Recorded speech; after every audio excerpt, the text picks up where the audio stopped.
C'était en 2023, à Treichville, ce quartier bouillonnant d'Abidjan, où les odeurs d'Atiéké se mêlent à la sueur des vendeurs. Moi, c'est Fatou, une tisserande de 28 ans. Depuis que mon mari est parti dans un accident de Sotrama bondé, je survis en tissant des pagnes aux motifs éclatants. Mes 2 enfants, un garçon curieux de 6 ans et ma petite fille de 4 ans, ne dépendent que de moi. Mais les factures s'accumulent, 150 000 francs pour l'école, 80 000 pour le loyer de notre petite chambre, sans oublier les médicaments pour la toux de mon fils qui résonne la nuit comme un mauvais présage. Je me répétais sans cesse « Dieu pourvoira » en nouant mes fils de coton, mais j'ignorais que les ancêtres, eux, écoutent parfois bien plus attentivement que les hommes. C'est là que tout a commencé, sous la pluie incessante de la saison. Encore un après-midi pluvieux d'octobre 2023. Je faisais défiler les offres d'emploi sur WhatsApp, cherchant un miracle entre 2 gouttes de pluie sur l'écran fissuré de mon téléphone. Soudain, une notification. Un message d'un groupe de tisserandes. Recrutement urgent chez Monsieur Kouadio, importateur de tissus au plateau. Le salaire affiché, 200 000 francs CFA par mois, avec logement, semblait irréel. Femme sérieuse, sans attache visible, précisait l'annonce. Monsieur Kouadio, son nom était connu dans tous les marchés. Un homme prospère, réputé pour ses magnifiques wax importés. J'ai hésité. Laisser les enfants avec ma sœur aînée? Mais la toux de mon petit dernier résonnait dans ma tête. C'était un signe. C'est pour eux, je me suis dit en répondant au message. Le lendemain, je me suis retrouvé dans un djebaka bondé, en route pour le centre-ville. Dans mon petit sac, un échantillon de mon travail, mon seul trésor. Monsieur Kouadio m'a accueilli dans sa boutique impeccable, son sourire était chaleureux, mais son regard, perçant. Il a pris mon tissage. « Tu as les mains d'une artiste, Fatou. Viens, je te montre l'atelier. » Puis, il a ajouté d'un ton plus grave, « Et souviens-toi, ici on respecte les traditions. Pas de questions sur les affaires passées. » Les premiers jours étaient un soulagement béni. Je tissais des pagnes, mes doigts dansant sur le métier à tisser. Chaque fil était un espoir, une promesse pour mes enfants loin à Treichville. Kouadio, le propriétaire de l'atelier, me traitait comme une sœur. Nous partagions l'acassa et la sauce arachide, riant des histoires des marchés de Lomé.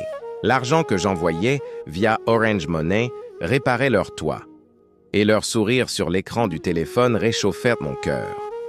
Mais dès que la nuit tombait sur le plateau et que les bruits de la ville montaient, l'atelier changeait. Des froissements de tissu imitaient des pas feutrés. Des murmures dans une langue ancienne que je ne comprenais pas semblaient venir des murs. Chaque nuit, je me réveillais en sursaut, serrant le gris-gris de ma grand-mère contre ma poitrine, sentant des yeux invisibles me fixer depuis les piles de pagnes colorées. L'ombre grandissait. Alors que les semaines passaient, les simples murmures se sont transformés en voix distinctes. Un soir, en rangeant des rouleaux de tissu dans l'atelier, je suis tombé sur un vieil album photo caché sous un établi. À l'intérieur, des portraits jaunis de jeunes tisserandes, comme moi, toutes engagées par Kouadio au fil des ans. Les premières photos les montraient en souriante en 2018, puis visiblement amaigries en 2020. Après 2022, plus aucune trace d'elles. Où sont-elles toutes passées? Lui ai-je demandé innocemment.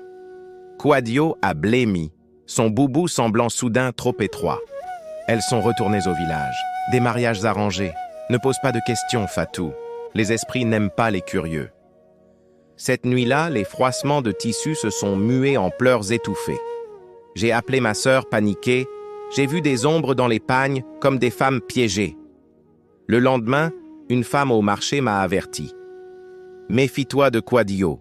2 filles ont disparu de son atelier en 2023. La police a dit qu'elles avaient fugué, mais les anciens parlent de la malédiction du pagne volé. La pluie. Cette nuit-là, elle ne tombait pas. Elle griffait le toit en tôle. L'insomnie me rongeait. Dans le noir de l'atelier, seule la lumière de mon téléphone pour fendre les ombres, j'ai trouvé ce vieux coffre, celui que Kouadio gardait toujours cadenassé. J'ai forcé la serrure. À l'intérieur, parmi des balles de coton, il y avait ces lettres, jaunies par le temps, et un pagne, un vieux pagne taché. Les mots de sa propre mère, datés de 1995, sautaient à la gorge. « Mon frère Quadio, tu as volé le pagne sacré de père, celui tissé par l'esprit du fleuve Bandama. Le marabout t'a maudit. Le voleur portera les âmes des innocentes jusqu'à ce que le tissu se teigne de leur sang. Mon oncle n'était pas un simple importateur. C'était un voleur. Les filles disparues n'étaient pas des fugitives. Leurs âmes, elles étaient piégées dans les fibres de ce tissu, réclamant justice à travers nous, les tisserandes. Et moi, j'ai compris pourquoi il m'avait choisi. J'étais la prochaine. Mon sang pour apaiser l'esprit qui le dévorait. La pleine lune d'octobre 2023 illuminait l'atelier comme un projecteur accusateur. Dehors, l'orage grondait sur Abidjan, chaque éclair figeant la scène dans un tableau macabre. Fatou, le cœur battant à tout rompre, confronta enfin son oncle, Quadio. Dans ses mains tremblantes, elle tenait un vieil album photo. Sa voix était à peine un murmure, brisé par la peur. « C'est vrai tout ça? Les filles, celles qui ont disparu, elles sont vraiment piégées dans tes tissus ?» Le visage de Quadio, d'ordinaire si bienveillant, se tordit en un masque de folie. Une sueur noire, épaisse, commença à tacher le col de son boubou. Ses yeux brillaient d'une lueur fanatique. « Elles l'ont mérité !» cracha-t-il, sa voix rauque couvrant le bruit de la pluie. L'esprit ancestral exige du sang pour lever la malédiction qui pèse sur notre famille. Et toi, Fatou, ma chère nièce, tu seras la dernière. Ton essence pure purifiera le pagne volé il y a si longtemps. Autour d'eux, les rouleaux de tissu commencèrent à s'agiter, à se déployer seuls, comme animés par une force invisible. Les motifs semblaient onduler, se tordre. Des silhouettes féminines, spectrales et éthérées, drapées dans des pagnes aux couleurs délavées, émergèrent lentement des plis du coton. Leur voix était un murmure glacial, un chœur en langue akane qui semblait venir de l'au-delà. « Rends-nous ce qui est nôtre, rends-nous nos vies !» La terreur s'empara de Fatou. Elle lâcha l'album et s'enfuit dans la tempête. Les ruelles étroites du plateau étaient devenues des torrents de boue, les néons se reflétant sur l'asphalte glissant. Elle courait, ses sandales usées claquant sur le sol détrempé. Mais ce n'étaient pas des pas qui la suivaient. C'était un froissement, un chuchotement de tissu incessant, comme si les vêtements de la ville entière conspiraient contre elle, comme si chaque ombre s'étirait pour la happer. Dans son dos, le cri de Quadio déchira la nuit, plus terrifiante encore que le tonnerre. « Reviens, tu ne peux pas échapper à ton destin. Le fleuve Bandama te réclame déjà. » La voix est haletante, brisée, comme un esprit racontant une histoire terrible. À l'aube naissante, haletante, Fatou a finalement atteint les berges du Bandama. Les eaux boueuses grondaient, une colère ancestrale qui semblait monter des profondeurs. C'est là que Quadio a surgi de l'ombre, le pagne maudit déployé entre ses mains comme une voile funeste. « C'est fini !» a-t-il sifflé. « Ton sang teindra les fils du tissu. Et enfin, je serai libre. » Il l'a attrapée. Le pagne s'est enroulé autour d'elle, vivant, glacial, comme des serpents aspirant sa chaleur. Ses forces l'ont abandonnée, des visions horribles de ses propres enfants noyés dans les motifs colorés du wax dansant devant ses yeux. Mais soudain, le fleuve a bouillonné. Les âmes des femmes disparues sont remontées, non pas en spectres hurlants, mais comme une vague silencieuse de pagne flottant. Elles ont enveloppé Quadio, le piégeant dans un linceul tourbillonnant. Le tissu s'est resserré sur sa gorge. « Non, le vol, je l'ai payé !» a-t-il gargouillé, avant de s'effondrer dans la boue, le pagne le recouvrant comme une tombe. Libéré, Fatou a plongé dans l'eau.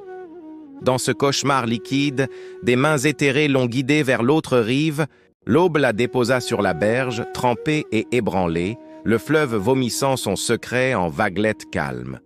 Fatou regagna Trècheville en Gbaka, retrouvant ses enfants endormis, un peu plus maigres, mais vivants. À la radio, on parlait de la disparition mystérieuse de Quadio, un commerçant du plateau. Son corps a été retrouvé, enveloppé dans un pagne au bord du Bandama, l'affaire classée comme un suicide par noyade. Mais sur les marchés, la vérité chuchotait une autre histoire, celle d'une tisserande de plus, sauvée de l'atelier maudit. Fatou a repris son métier, mais elle ne touchait plus au wax importé, ne tissant que du coton local. Les factures, elles ont été enterrées avec lui. Et les nuits, quand la pluie tombe sur les toits de tôle, elle entend encore les murmures. Le pagne volé attend son prochain porteur. Merci d'avoir regardé. Si cette histoire vous a captivé, n'oubliez pas de liker, de partager et de vous abonner pour ne rien manquer de nos prochains récits. À très bientôt.